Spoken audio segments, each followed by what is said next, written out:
Namaskar and good morning to all of you. नमस्ते। हिमाचल प्रदेश के राज्यपाल माननीय Shri Shiv Pratap Shukla ji, professor Anju Vali Tikku, dean faculty of law, university of Delhi, professor L Pushp Kumar, director integrated law course, faculty of law, university of Delhi, other respected and distinguished faculty members, and my dear students, friends. Good morning to all of you. Good morning. आज का जो topic है बहुत ही अच्छा है, hate speech and electoral politics in India. तो faculty of law का मैं आभार व्यक्त करूंगा कि इतने अच्छे टॉपिक पर ऐसे समय में, जब अब चुनावी माहौल देश का गर्म हो रहा है, अलग करवट ले रहा है, ऐसे समय में इस पर बात करने के लिए इस कार्यक्रम का आयोजन किया। और मैं आभार व्यक्त करना चाहूँगा माननीय राज्यपाल जी का कि उन्होंने इस विषय पर बोलने के लिए अपना समय निकाला। ये दिल्ली विश्वविद्यालय के लिए एक गर्व की बात है कि इतने सहज, सौम्य हिमाचल प्रदेश के राज्यपाल आज हमारे बीच में हैं, आए हुए हैं। मैं उनका आभार व्यक्त करता हूं और दिल्ली विश्वविद्यालय की तरफ से स्वागत भी करता हूं। कबीर ने कहा था, ऐसी वाणी बोलिए मन का आपा खोए, औरन को शीतल करे आपहु शीतल होए। कि हमें ऐसी वाणी बोलनी चाहिए और मन का आपा खोना नहीं चाहिए कि हम किसी भी तरीके से किसी आवेश में कुछ बोलें, और ऐसा बोलना चाहिए कि जो आपको भी अच्छा लगे, आपके लिए भी अच्छा हो, शीतलता प्रदान करे और सामने वाले को भी वो दे। ऐसी वाणी हमें बोलनी चाहिए। कबीर तो बहुत साल पहले आए थे, चले गए, यानी ये विषय उस समय भी प्रासंगिक था कि कबीर को लिखना पड़ा। और कबीर ने और भी इसमें कहा कि शब्द सम्हारे बोलिए, शब्द सम्हारे बोलिए, शब्द के हाथ न पाओ, शब्द सम्हारे बोलिए, शब्द के हाथ न पाओ, एक शब्द औषधि करे, एक शब्द औषधि करे, एक शब्द करे घाव। तो संभल कर बोलना चाहिए, क्योंकि शब्द के हाथ और पैर तो नहीं है, लेकिन एक औषधि का काम करता है और दूसरा घाव भी करता है। और जो शब्दों के बाण हैं वो बहुत दूर तक, देर तक घाव करते हैं, और वो घाव रिश्ता रहता है शब्दों के घाव। इस कारण से ये टॉपिक बहुत इंपॉर्टेंट है और रेलेवेंट है। ऐसा भी कहा जाता है ना कि अक्षर क्या होता है? अक्षर वो होता है जिसे अक्षर नहीं किया जा सकता, यानी मारा नहीं जा सकता। आपने बोल दिया तो बात गई, आपसे निकल गई। इसलिए इसमें एक सावधानी रखनी चाहिए। और सार्वजनिक जीवन में जो लोग होते हैं, क्योंकि उनके जीवन का और वक्तव्यों का बहुत प्रभाव पड़ता है, उनकी जिम्मेदारी ज़्यादा हो जाती है इसमें। एक ब्राज़ील की कवित्री हैं मार्था मेरिडोस। मार्था मेरिडोस, नोबेल प्राइज़ मिला उनको एक पोएम लिखने के लिए। तो मार्था मेरिडोस की उस पोएम के हिंदी वर्षन का मैं 2-3 लाइनें कोट करूंगा अपने बच्चों के लिए जो बैठे हैं। वैसे तो बड़ों के लिए भी उतना ही अच्छा है वो। कि मन कटुवाणी से आहत हो, मन कटुवाणी से आहत हो, भीतर तक छलनी हो जाए। मन कटुवाणी से आहत हो, भीतर तक छलनी हो जाए, फिर बाद कहे प्रिय वचनों का रह जाता कोई असर नहीं। फिर बाद कहे प्रिय वचनों का रह जाता कोई असर नहीं। ये शब्दों की ताकत है, और उस ताकत का नाजायज बेजा इस्तेमाल करना कितना नुकसानदायक हो सकता है। इसीलिए वसीम बरेलवी साहब ने भी सही कहा। उन्होंने कहा कि कौन सी बात कब, कहां और कैसे कही जाती है, कौन सी बात कब, कहां और कैसे कही जाती है, इस बात का सलीका हो तो हर बात सुनी जाती है। इस बात का सलीका हो तो हर बात सुनी जाती है। ये सलीका है सिविलाइज माइंडसेट का, ये सलीका है संस्कार का, ये सलीका है संस्कृति का, ये सलीका है जीवन दर्शन का, और ये सलीका है भारत की सभ्यता का। अगर हम उस मर्यादा को लांघते हैं तो इन सब चीजों का कहीं ना कहीं उल्लंघन करते हैं। अब हेट स्पीच की जब बात आती है तो मैं सोच रहा था, मैं तो कानून पढ़ा नहीं हूं, पर मैं सोच रहा था कि एक आम व्यक्ति की तरह हेट स्पीच का मतलब क्या। सबसे पहले मेरे मन में ख्याल आया जो देश के खिलाफ हो, जो सामाजिक सरोकार के खिलाफ हो, जो मानवता के खिलाफ हो, जो समरसता के खिलाफ हो, जो देश की एकता और अखंडता को कमजोर करती हो, मनुष्य मनुष्य में भेद करती हो, संविधान के खिलाफ हो, आम जनजीवन के खिलाफ हो, ये सब हेट स्पीच में आता है।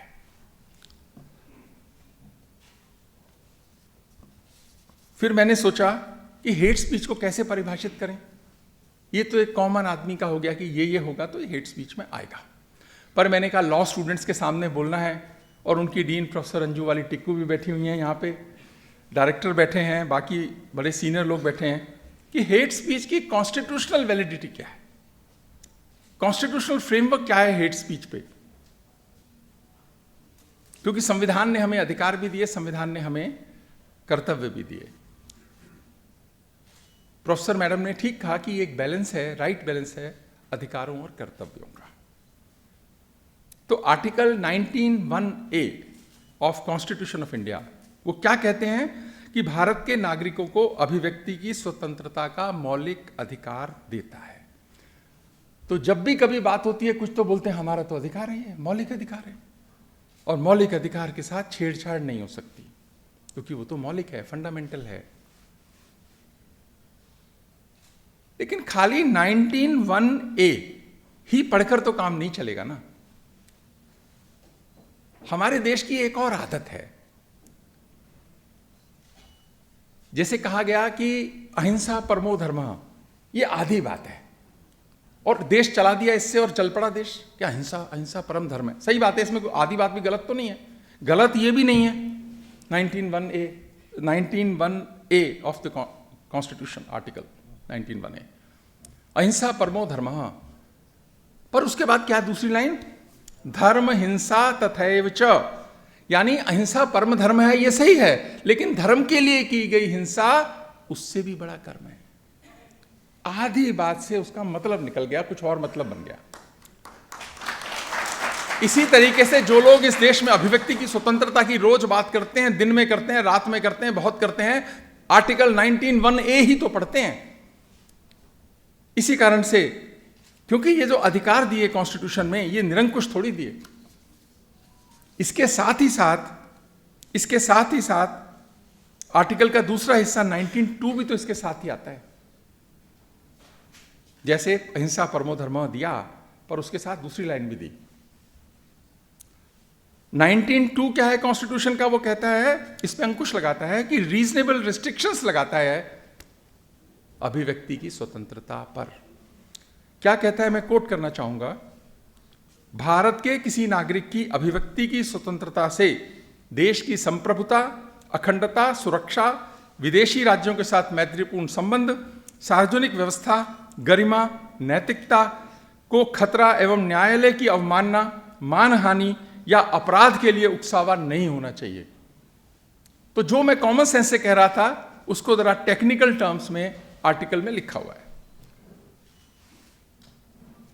इसीलिए जब हम कहते हैं,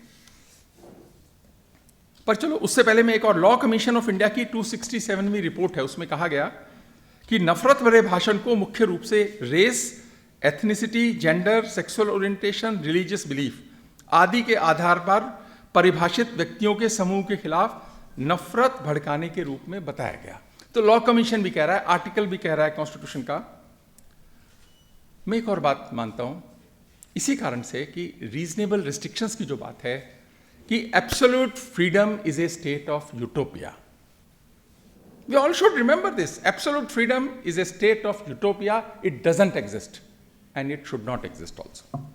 It doesn't exist, and it should not exist also. मैंने सही कहा, माई स्पेस, माई स्पेस, माई स्पेस। तो कहीं ना कहीं अवर स्पेस तो कॉम्प्रोमाइज होगा ना उसमें। सबको चाहिए चाहिए चाहिए, कोई देगा नहीं तो सबको मिलेगा कैसे? वो देने की जो भावना है वो उतनी ही महत्वपूर्ण है कर्तव्यों के माध्यम से। इसी कारण से कई बार मैं सोचता हूं कि वो क्या सोच है जो हेट स्पीच को जन्म देती है।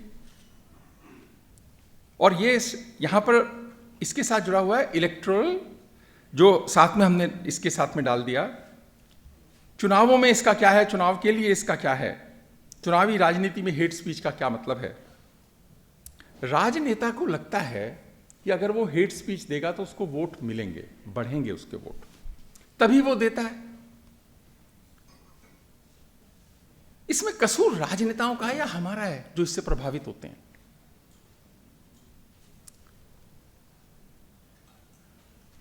याद रखना जो बच्चे हैं, राजनेता, राज्यपाल साहब बैठे हैं, महामहिम इनके सामने कह रहा हूं, थोड़ा घबरा के भी कह रहा हूं, राजनेता सबसे समझदार होता है। यह गलतफहमी निकाल दीजिए कि राजनेता समझदार नहीं होता। इस देश में सबसे समझदार राजनेता होता है। वे जनता के मन को पढ़ता है, जनता के मर्म को पढ़ता है, जनता क्या सोच रही है समय से पहले पढ़ता है। यह क्वालिटी हर एक में नहीं होती,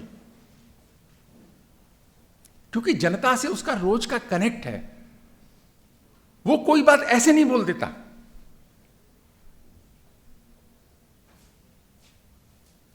अगर एक समझदार व्यक्ति ऐसी बात कह रहा है तो उसको ये लग रहा है कि मैं इसे बोलूंगा तो मुझे चुनाव में फायदा होगा। तो कसूर उसका तो थोड़ा है, हमारा ज्यादा है कि जो हम फायदा पहुंचाने का प्रयास करते हैं। इसीलिए अगर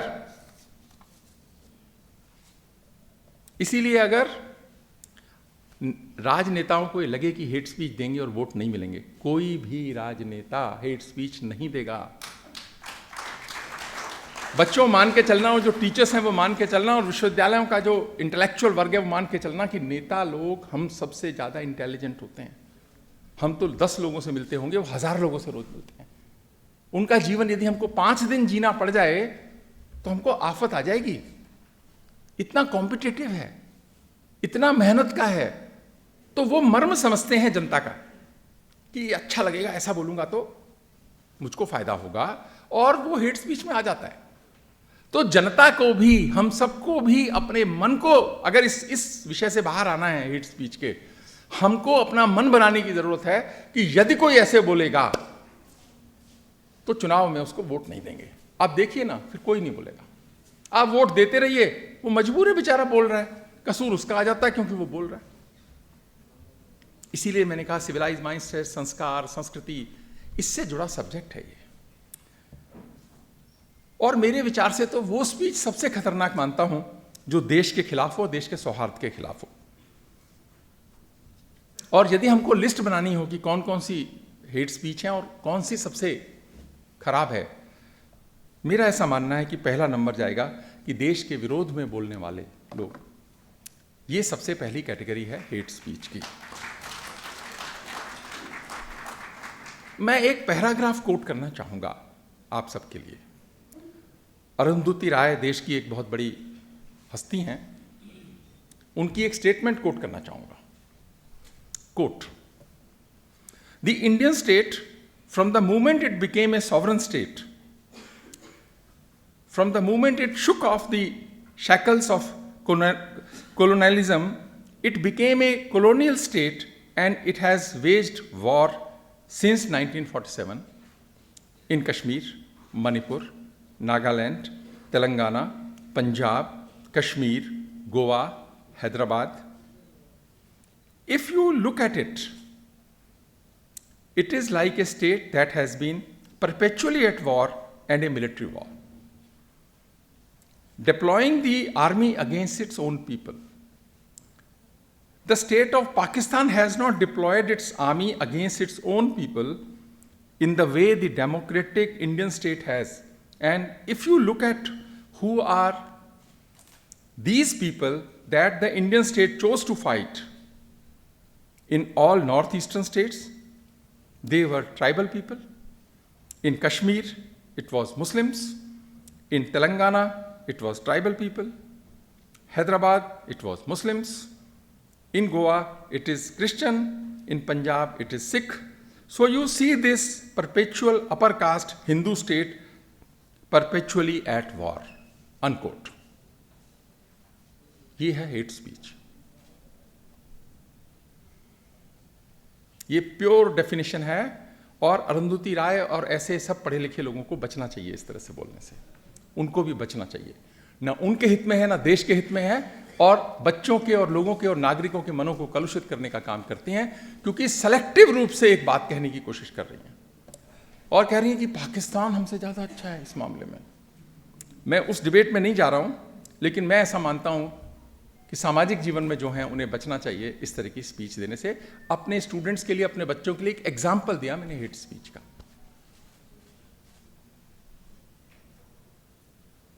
ऐसे बयान नहीं देने चाहिए, और ये कोई वैचारिक मुद्दा नहीं है, अपितु भारत के हर नागरिक जिसका भारत की एकता, अखंडता और संविधान में आस्था है, जो उसे एक उत्कृष्ट एवं स्वतंत्र जीवन जीने का अधिकार देता है, ये उन अधिकारों और व्यवस्था पर सीधा हमला है। इसको हमें गंभीरता से लेना चाहिए। तो किसी भी हेट स्पीच को हमें मानना चाहिए कि बोलने वाला सही नहीं बोल रहा है, और कैटेगरी 1, 2, 3, 4, 5 जिस भी कैटेगरी की है स्पीच हो, समर्थन, एप्रिसिएशन, इन सबसे दूर रहना चाहिए और समझाने का प्रयास करना चाहिए कि ये तरीका नहीं है देश में बोलने का। लोकतंत्र लोगों के कारण है, अच्छे मनों के कारण इस देश में लोकतंत्र है, भारत के ब्लड में लोकतंत्र है, तो वो ऐसे नहीं है। इसीलिए अभिव्यक्ति की स्वतंत्रता कर्तव्यों के साथ, रीजनेबल रिस्ट्रिक्शंस के साथ जुड़ी हुई है। तो स्वस्थ और प्रभावी लोकतंत्र हमारी ताकत है, ये संविधान की भी ताकत है और भारत की भी ताकत है। मत बड़ा बनाओ ऐसे लोगों को, मैं भारत के लोगों से अपील करता हूं कि मत बड़ा बनाओ ऐसे लोगों को जो नफरत की फसल बोते हैं, नफरत फैलाते हैं। भारत एक सभ्य और संस्कारी देश है। भारत के लोगों को अपने मनों को पक्का करने की जरूरत है कि हम ऐसे लोगों को सपोर्ट नहीं करेंगे। देखिएगा ये खत्म हो जाएंगे, आप सपोर्ट करते रहेंगे, ये पनपते रहेंगे। जितना आप सपोर्ट करेंगे उतना ये पनपेंगे। ये हमारे ऊपर है, हमें अपने मनों को स्वस्थ रखना है, अच्छा रखना है, देश के हितों की चिंता करनी है, ये हमारा काम है। और भारत के जीवन का आधार है मध्य मार्ग। मैं ऐसा मानता हूं कि भारत के जो जीवन मूल्य हैं उनका आधार है मध्य मार्ग। मध्य मार्ग मतलब कि हम जिंदगी में हम ऐसा करें कि काम दोनों का चलता रहे, हवा भी चलती रहे और दिया भी जलता रहे। ये है जीवन दर्शन कि जिंदगी में हम ऐसा करें कि काम दोनों का चलता रहे, हवा भी चलती रहे और दिया भी जलता रहे। ऐसा माइंडसेट होता है सिविलाइज माइंडसेट, ऐसा माइंडसेट होता है संस्कारी माइंडसेट, संस्कृति से जुड़ा हुआ माइंडसेट। और भारत की तो 5000 साल पुरानी संस्कृति है। जिस देश ने किसी पे आक्रमण नहीं किया, आक्रमण झेले जरूर हैं लेकिन आक्रमण नहीं किया, ऐसी परिपक्व जिस देश की संस्कृति है, उसके नागरिकों को ऐसा किसी भी हेट स्पीच को सपोर्ट नहीं करना चाहिए। थोड़े समय में किसी को फायदा हो सकता है, पर लॉन्ग रन में देश को नुकसान होता है। इसीलिए अभिव्यक्ति की स्वतंत्रता रीजनेबल रिस्ट्रिक्शंस के साथ है। अभी भारत के यशस्वी माननीय प्रधानमंत्री जी का एक इंटरव्यू देख रहा था, तो उन्होंने कहा कि एक बार मैंने अपनी माँ से कहा कि माँ मुझे कुछ दो, तो माँ ने कहा कि बेटा मैं तुझे एक सीख देती हूँ। तो उन्होंने बताया कि क्या माँ ने सीख क्या दी प्रधानमंत्री जी को, कि काम करो बुद्धि से, जीवन जियो शुद्धि से। ये सब हमारे लिए भी तो उतनी है। प्रधानमंत्री की माँ ने प्रधानमंत्री जी के लिए कही, पर ये हम सब के लिए भी तो है। अगर हम ये मूल सीख उनसे ले लेते हैं तो हेट स्पीच से हम अपने आप दूर हो जाएंगे, क्योंकि काम करो बुद्धि से, जीवन जियो शुद्धि से। जिस दिन हेट स्पीच से राजनीतिक लाभ मिलना बंद हो जाएगा, ये हेट स्पीच बंद हो जाएंगी। जिस दिन से हेट स्पीचेस से रिकॉग्निशन मिलना बंद हो जाएगा, ये बंद हो जाएंगी। जिस दिन से हेट स्पीचेस से पैसा मिलना बंद हो जाएगा, ये बंद हो जाएंगी। कौन ऑर्गेनाइजेशंस हैं जो इसको फंड करती हैं हेट स्पीच वालों को, वो बंद हो जाएगा तो ये बंद हो जाएंगी। इसलिए हम सब भारत के लोगों का ये कर्तव्य बनता है, मूलभूत कर्तव्य बनता है कि ऐसे लोगों को बड़ा न बनाएं। नफरती भाषा बोलने वालों को मत दो वोट, आप अपना मन बनाओ, देखो आश्चर्यजनक परिणाम आएंगे। और भारत का लोकतंत्र दुनिया का सबसे बड़ा लोकतंत्र है, प्रभावी लोकतंत्र है। हमने चर्चिल को भी गलत सिद्ध किया, कितने यूरोपियन देशों को हमने गलत सिद्ध किया।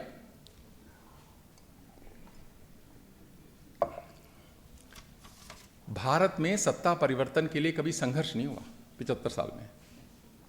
जो पार्टी हारी चुपचाप उसने छोड़ा, नई पार्टी आई उसने अपना संभाला।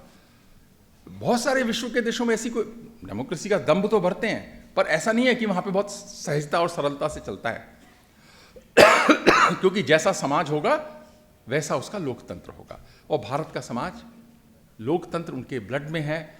हमें सिर्फ ये रहना है, ऐसे लोगों को बड़ा नहीं बनाना जो अभिव्यक्ति की स्वतंत्रता तो मानते हैं, 19(1)(a) को तो मानते हैं, पर 19(1)(b) को नहीं मानते हैं। ये उतना ही इम्पॉर्टेंट है जितना 19(1)(a) है।